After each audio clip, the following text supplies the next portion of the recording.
11th Physics. I have already discussed in previous video applications of the dimensional equation. First application, checking the correctness of the physical equations with example, and second, convert the one system of unit into other system dimensionally, and we give a example how to convert 1 Newton into dyne. We know that already. You have discussed in the previous video. The unit of force is Newton in SI and unit of force in CGS is dyne, and you have seen in the previous video. Then you have to discuss the third application of the dimensional formula, deducing the relation among physical quantity.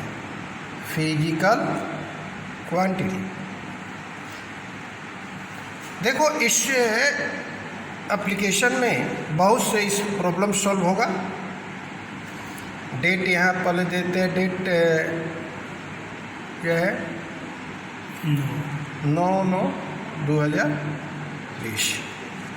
तो बहुत से ऐसे relations आपको मिलेंगे dimensionally निकालने के लिए.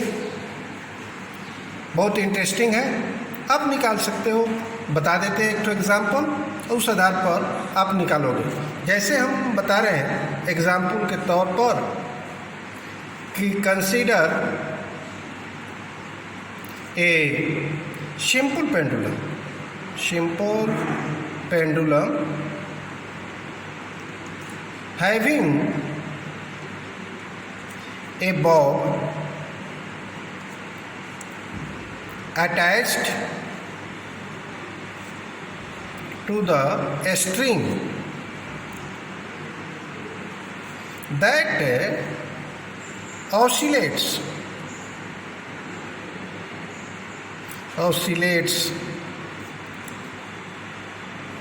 under action of force of gravity.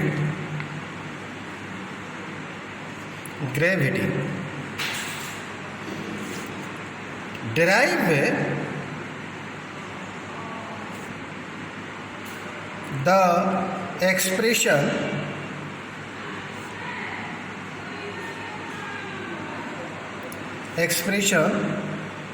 for time period of oscillation of pendulum dimensionally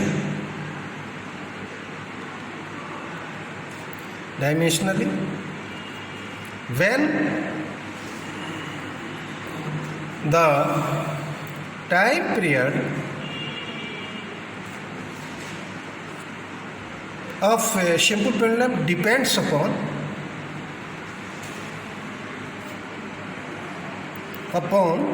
first में length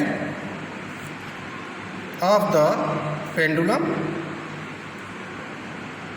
that is suppose that L.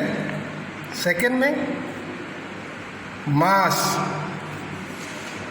that is a small m of the bob. Third में acceleration due to gravity, gravity generally denoted by a small G. इतना बड़ा question है और इसको dimensionally हमको निकालना है। ऐसे भी क्वेश्चन में दे देता है आपको कि dimensionally drive the formula for the time period of simple pendulum. तो देखो इस तरह के क्वेश्चन जब आते हैं तो उसमें एक ध्यान देना है कि we know that depends of the physical quantity, one physical quantity on the other. निर्भर कैसे, कौन कौन क्वांटिटी पर निर्भर करता है। देखो कितना इजी वे में हम बनाते हैं। जैसे मान लो यहाँ एक सिंपल पेंडुलम हम ले लिए and this will oscillate and that is the length of this pendulum L, mass of the bob M and acceleration due to gravity G. It means time period of the oscillation of the pendulum depends upon mass of the bob. Time period of oscillation T depends upon the length of the pendulum and T is inverse directly proportional to, that is small g. That is the for dependence of the quantity we have to write a general formula that is directly proportional to. Then when we sum it with 1, then we get ml into g. And we know that when that quantity is unequal, then we have to multiply a constant k, that is mlg, where we can write k is the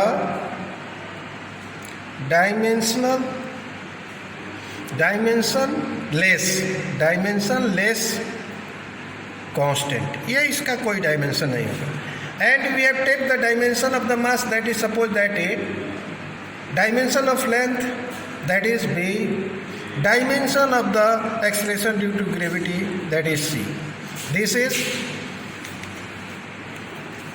so first we have to solve and take the dimension of the time period, mass, length and acceleration। तो k क्या है? k एक dimension less constant, इसका कोई dimension नहीं। तब हम लोग क्या करेंगे कि डायमेंशन ले लेंगे, दोनों तरफ के क्वांटिटी का डायमेंशन ले लेंगे। जैसे हम डायमेंशन ले लिए टी का, कैपिटल टी आप जानते हैं समय के लिए लिखेंगे। यह डायमेंशन लेस है, कोई ज़रूरत नहीं है इसका डायमेंशन लेने का। यहाँ एम क्या है? मास है, तो कैपिटल एम लिख देंगे। इसका पावर कितना है? ए है, अर्थात डायमेंशन ए है। फिर एल का क्या लिखेंगे डायमेंशन के लिए? Capital L to the power B. यहाँ एक्सेलरेशन ड्यू टू ग्रेविटी है, means that is also acceleration due to gravity है, लेकिन एक्सेलरेशन का ही डायमेंशन होगा। तो we can write L T inverse two, then C, then T is will equal to M to the power A. Power में power गुना हो जाता है, तो L to the power B, L to the power C, T to the power minus two C. यहाँ देखते हो L के पावर बी है, यहाँ एल के पावर सी है। इसका मतलब क्या है? आधार सब सेम रहता है तो पावर जुड़ जाता है। तो हम इसको एक साथ ऐसे लिखेंगे, T equal to M to the power A, L to the power B plus C. आधार सेम रहता है तो पावर जुड़ जाता है, और इधर हो गया टी माइनस टू। अब देखो इसमें टी का केवल है, हमको एम एल टी के रूप में लाना है, तो उसका पावर हम लोग m टू द पावर 0 कर देते हैं, क्योंकि किसी भी अंक का पावर 0 करेंगे तो उसका वैल्यू 1 हो जाता है। l का पावर भी 0 कर दें, t के पावर 1 है, दिख नहीं रहा है लेकिन 1 है। अब देखो इधर कितना आ गया? m to the power a, m to the power a, l to the power कितना आ गया? a b प्लस सी, कितना आया? b plus C, l to the power b plus C, T to the power कितना आ गया? Minus two C. अब इसको according to principle of homogeneity we can equate the powers of each quantity on both side of this equation. तो यह केवल तुम लिख देना according to principle of homogeneity जेनिटी इक्वेटिंग द पावर, m का पावर इधर कितना है, पहले m को लेंगे तो लेफ्ट साइड में कितना है, 0 है, और यहाँ कितना है, a है, that will be equal to each other. उसी प्रकार l को लेंगे, l का पावर कितना है, 0, यहाँ कितना है, b प्लस सी, तो यहाँ लिख देंगे b plus C equal to 0।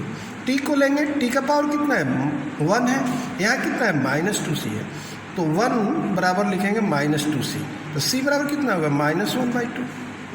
ठीक है, अब c का वैल्यू देखो यार, इसको 2 इक्वेशन मान लो, c का वैल्यू इसमें रख दो फ्रॉम इक्वेशन नंबर 2, तो b -1/2 इक्वल टू 0, तो b बराबर कितना आ गया, 1/2 आ गया, तो a का वैल्यू आ गया 0, b का वैल्यू आ गया 1/2, c का वैल्यू आ गया -1/2।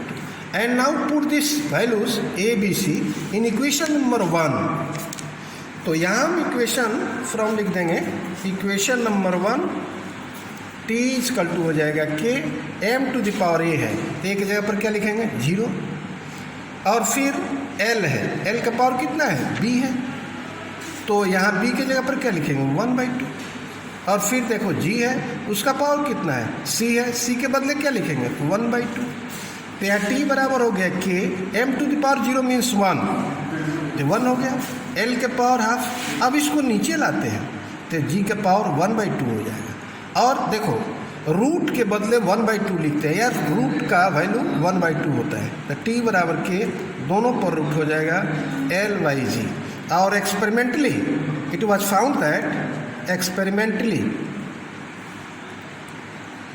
फाउंड दैट k बराबर 2 पाई, आपको डायरेक्ट लिखना है, तो t बराबर हमारा कितना आ गया, 2 pi root over l/l। This is the formula expression for the time period of a simple pendulum we have to find using the dimensional method, and this is the example for deducing the relation among physical quantities। ठीक है, और बनाना आगे हम लोग फिर देखेंगे।